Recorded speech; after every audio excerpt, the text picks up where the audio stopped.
एक मोहल्ले में एक गरीब परिवार था। उस मोहल्ले में कुछ अमीर थे और ऐसे परिवार अधिक थे जो न अमीर थे और न गरीब थे। गरीब परिवार का दीनू सबको राम राम करता था। वह सब लोगों के काम भी आता रहता था। उस मोहल्ले में विभिन्न समाज और बिरादरी के लोग थे।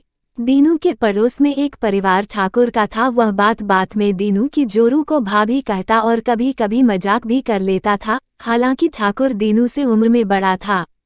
इसी प्रकार दीनू के दूसरे पड़ोसी ब्राह्मण देवता थे।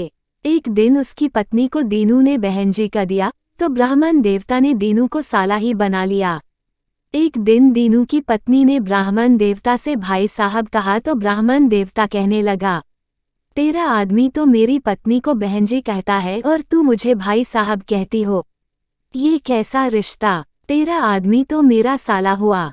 उस दिन से ब्राह्मण देवता दोनों और उसकी जोर से साले सलहज का रिश्ता बनाकर बात करता और मौका मिलते ही इसी रिश्ते के अनुसार मजाक करता रहता।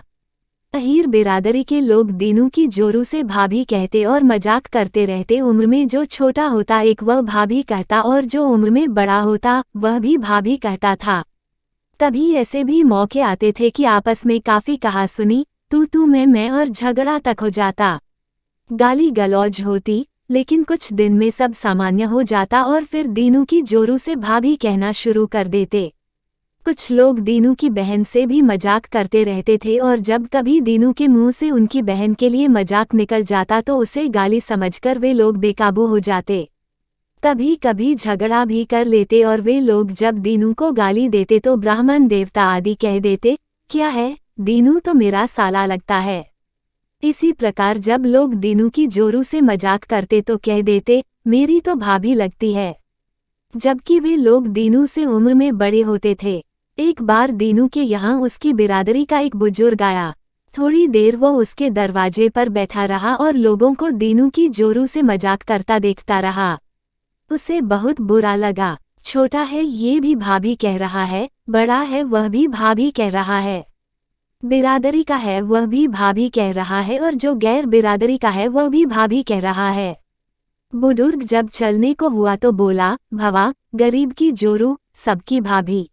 बादशाह अकबर को शिकार में काफी दिलचस्पी थी, इसलिए उन्होंने अपने शिकार के शौक को पूरा करने के लिए कुछ गांव उजड़वाकर एक जंगल सुरक्षित करवा दिया था।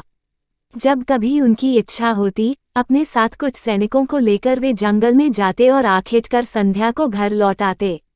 उस जंगल में बादशाह के सिवा कोई दूसरा व्यक्ति शिकार नहीं कर सकता था, इसलिए उसके चारों ओर पहरा बैठा दिया था। एक दिन बादशाह एक बड़े लश्कर के साथ उस जंगल में गए। जंगल में एक स्थान पर तोतों के दो दलों में भयंकर युद्ध चल रहा था। बादशाह को देखकर उनकी लड़ाई रुक गई और वे अपने अपने पेड़ों पर बैठ गए और एक दूसरे को कुछ कुछ कहने लगे। इस लड़ाई को देखकर बादशाह को बड़ा आश्चर्य हुआ। उसका भेद जानने के लिए लालायित होकर उन्होंने बीरबल से पूछा, बीरबल, तुम काफी समझदार हो, हमने सुना है कि तुमने पशु पक्षियों की भाषा भी सीखी है और तुम उनके रहन सहन से भी परिचित हो। हमें बताओ कि इन तोतों की दलबंदी और युद्ध किस लिए हो रहा है। बीरबल को गांव उजाड़ने वाली याद आ गई। उन्होंने इस मौके का लाभ उठाने की सोची। वे बोले, गरीब परिवार, इसका उत्तर कुछ कड़वा है। अगर आप नाराज न हो तो मैं कहूँ, इसमें नाराज होने की क्या बात है। बादशाह ने कहा, 44 महाराज, दरअसल इन दोनों दलों में से एक लड़की वालों का और दूसरा पक्ष लड़के वालों का है।